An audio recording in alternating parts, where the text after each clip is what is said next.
décortiquer ñu tuuti tournoi UFOA bi nga xamante ne mooy xew fële na la ci Thiès. Mais c'est une bonne compétition parce que xam nga c'est un tournoi réservé aux footballeurs locaux li ci ëpp amuñu compétition xoolal par exemple ñun suñu meilleure équipe nationale possible amul benn joueur u championnat bi amul benn joueur championnat bi évidemment léeg-léeg nga gis ku ko xuloo man leen nag attention équipe nationale du quota déedéet équipe nationale amul quota amul région bi amul pays kii amul non on prend les meilleurs au poste les meilleurs la ñuy jël amul quota alors léegi bu fekkee ni football local bi amuñu benn représentant ñu dem par exemple ba gis une équipe bu nga xam ne mën nga ci def le plein de locaux mais c'est tant mieux et les voilà en finale ils ont gagné tous leurs matchs aujourd'hui avec la manière c'est encore pour Aliou Cissé beneen réservoir mais chaque fois je disais aux gars du football local votre arrivée en équipe nationale passe par les compétitions de clubs. Regarde Génération Foot qui est en un match tey d'entrée en Ligue africaine des champions mooy lan gagné na fii Zamalek mi ngi war dem Égypte ci match bi ñu reprogrammé su ko gagné dafay dem en phase de Ligue des champions mais foofu ku fa nekk tu deviens sélectionnable pour être sélectionnable pour ton pays foog nga dugg foofu parce que soo xoolee pays yi nga xam ni dañuy utiliser base locale foofu la ñuy jëlee joueurs ñoo xam ni dañu nekk ci joueurs yoo xam ni dañu nekk ci phase finale Ligue des champions yi ñu ngi tukki di dem di dellu si mais soo xoolee nos locaux avant ñuy dem ci phase finale Ligue des champions yi mais dañu daan éliminer ci sous-région bi ay Cap-Vert Gambie Mauritanie Mali yow ñi lay éliminer en club mënuñu dem en Coupe d'Afrique des Nations mënutoo fa jël ki lay éliminer mënul dem fa nga soxla foofu mënutoo fa jël joueur mais soo ci amee Génération Foot bu ñu demee Ligue des champions mais dafay nekk lu baax pour le football daa ci mën am léeg-léeg benn joueur peut-être maximum ñaar yu mën a ñëw am niveau bi déjà man je suis convaincu que Aliou Cissé li mu gën a soxla pour l'équipe nationale ma nga ci équipe junior bu Sénégal parce que xam nga léegi junior yi avantage bi ñaam mooy ils sont grands ils sont grands le jeune Amadou Sagna junior qui est aujourd'hui à Bruges mën na jouer ci équipe première bu Sénégal par exemple bon il a fait ses preuves dans l'équipe en équipe junior il est vice-champion d'Afrique aujourd'hui il est professionnel à Bruges alors ce sont des faits du genre qui sont rares certes mais mu nekk point de repère bu nga xam ni gosse bi mën nga ko jëli mu teel ñëw en équipe nationale c'est déjà arrivé que ay junior ou ay cadet joué en équipe nationale première ay Roger Mendy bi ñuy ñëw équipe nationale Roger Mendy il avait 18 ans il y en a d'autres yu amoon 18 ans à peine ñu génn de la catégorie cadette di aspirer à la catégorie junior c'est exceptionnel mais ça part de la compétition l'un dans l'autre soo ko xoolee l'horizon pour l'équipe nationale dafay gën di large bon mais tant mieux on n'est jamais suffisamment riche te gëm naa ni man bis bu Sénégal di gagner Coupe d'Afrique soreetul Coupe d'Afrique bi ñu bëgg gagner suñ koy gagner soreetul te gëm naa ni xëy na ci prochaines années yi ñoom Sadio Mané war nañu gagner Coupe d'Afrique balaa ñuy raccrocher.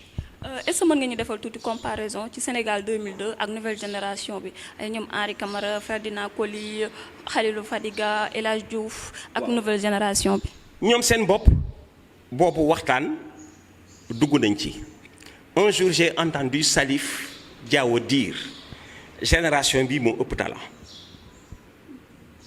génération bi bu ñoom Sadio Mané Idrissa Gana Gueye bi Kalidou moo ëpp talent mais ñee dañ leen ëppoon personnalité gisoo Sénégal Brésil bi ni Sénégal doore match bi ak timidité tuuti ñoom El Hadj Diouf xamuñu loolu ñoom El Hadj Diouf gis nga match démb bi ñu ko amoon dañoo gagné Brésil ñoom El Hadj Diouf ñoom Fadiga bu ñu amoon match démb bi dañoo gagné Brésil parce que seen personnalité ak seen envie d'affirmer comme on dit ce que nous savons d'eux moo leen di yóbbu ñu gagné match bi je vais te donner un exemple ak cette génération bisu match d'ouverture Sénégal-France à la Coupe du Monde 2002 yaa ma wax génération 2002 bisu Sénégal-France à la Coupe du Monde 2002 bi may dem rajo dama fi bàyyi sama oto bis bu nekk ma fàttali loolu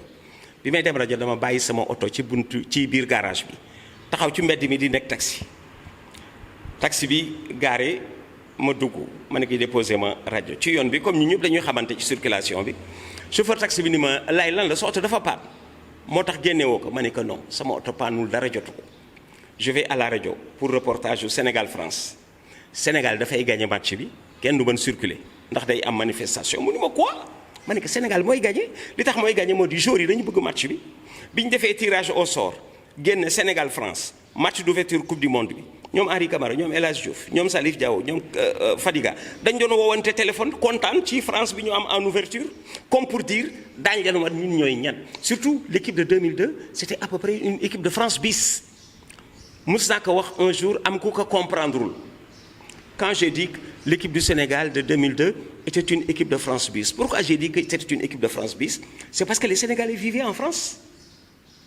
les Sénégalais de 2002 vivaient en France bu ñu waree jouer avec France dafay nekk derby parce que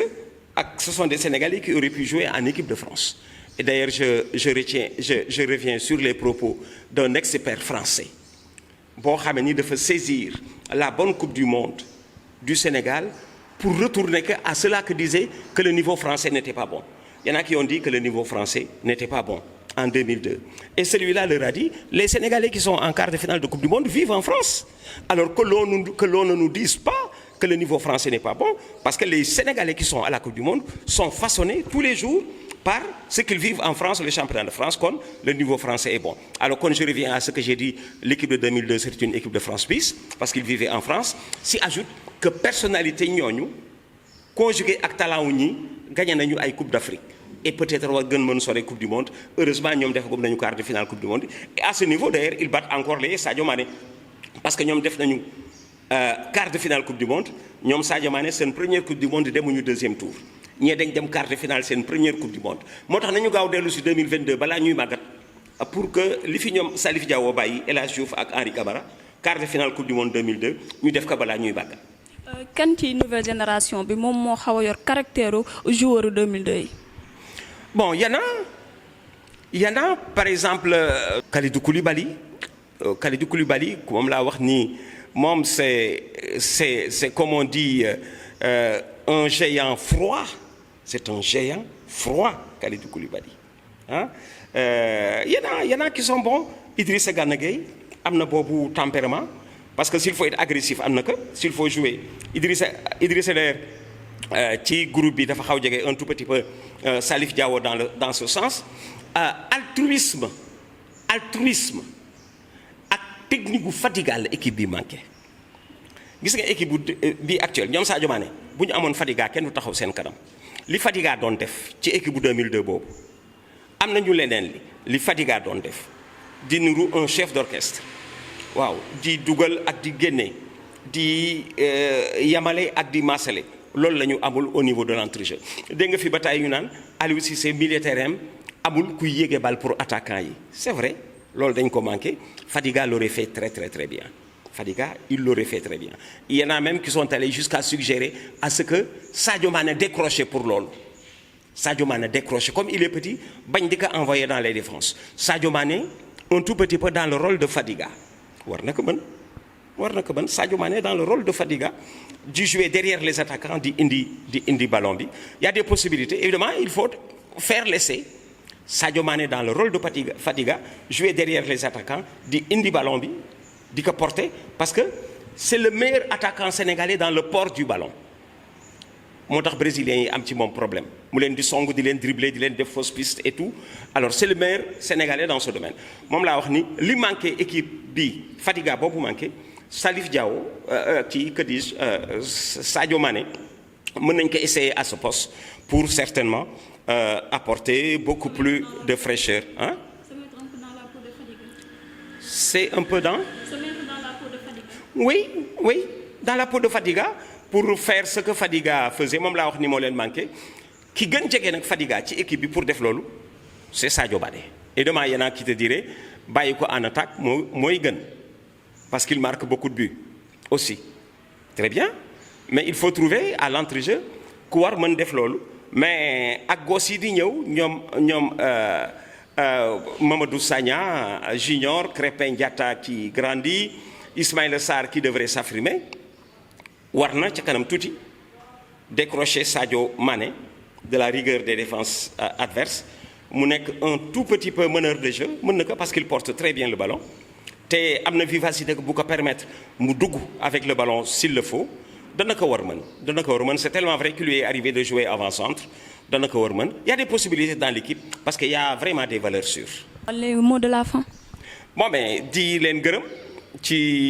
xalaat bi ngeen ma xalaat ba seet si ma fii ñu toog waxtaan parce que ku loolu doyul dara du la doy ñoo xamee ni xamante wu leen woon daawu leen déggante ñu wala téléphone ni la dañu bëgg liggéey ak yow à partir de ce qu'ils entendent ou de ce qu'ils voient tous les jours cela me fait grandement plaisir moo tax j'ai envie de vous dire revenez waxtu ngeen bëgg. Merci. kon ñoo ko déggandoo match bi fi xewoon di Sénégal Brésil match boo xamante ni ci nul la mujjee ñu ñëw seet si woon suñu tonton Abdoulaye Diaw mu ñu koy décortiquer nag ba yokkale ñu sax ay yeneen xam-xam yoo xamante ni Sénégal bu ko ci defee dina war a mën a gagner coupe du monde 2022 bii nii ñuy ñëw di leen jox di daje ba beneen yoon incha allah jaa ngeen jëf.